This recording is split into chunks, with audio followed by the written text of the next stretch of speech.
আসসালামু আলাইকুম রহমতুল্লাহ। বাংলাদেশে অবস্থা অত্যন্ত ভয়াবহ বন্যার পরিস্থিতি। ফেনী, চট্টগ্রাম, নোয়াখালী, লক্ষ্মীপুর সহ বিভিন্ন অঞ্চলে যে সকল এলাকা বন্যায় কবলিত হয়েছে সে সকল অঞ্চলে অবস্থা অত্যন্ত ভয়াবহ। আবহাওয়া অফিস জানিয়েছেন যে আরও বৃষ্টিপাত হতে পারে এবং হালকা বাতাস হতে পারে। তো সেই দিক থেকে বিবেচনা করে যে সকল স্বেচ্ছাসেবক ভাইয়েরা বন্যা কবলিত মানুষের পাশে আছেন, সেবা দিয়ে যাচ্ছেন, তাদেরকে অবশ্যই ধন্যবাদ জানাই এবং তাদেরকে আমি রিকোয়েস্ট করব যে আপনারা ওদের সাথে থাকেন।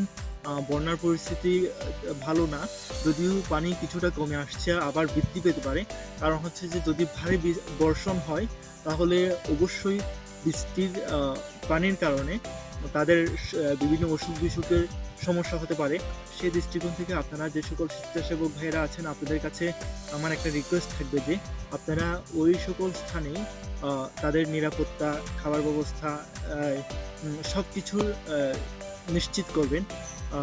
যে সকল অঞ্চল বিভিন্ন শহর থেকে দূরে অর্থাৎ রোড সাইড থেকে দূরে, সে সকল অঞ্চলে আপনারা বোট নিয়ে গিয়ে তাদেরকে উদ্ধার করার চেষ্টা করবেন এবং তাদের খাবার এবং নিরাপদ পানির ব্যবস্থা নিশ্চিত করবেন। বাংলাদেশের যে সকল অঞ্চল বন্যায় কবলিত, সে সকল অঞ্চলে অনেক নিরাপত্তার অভাব দেখা দিচ্ছে। আপনাদের কাছে আমার রিকোয়েস্ট থাকবে যে তাদেরকে খাবার, পানি, খাবার স্লাইন, এরপর হচ্ছে যে খাবার সবকিছু নিশ্চিত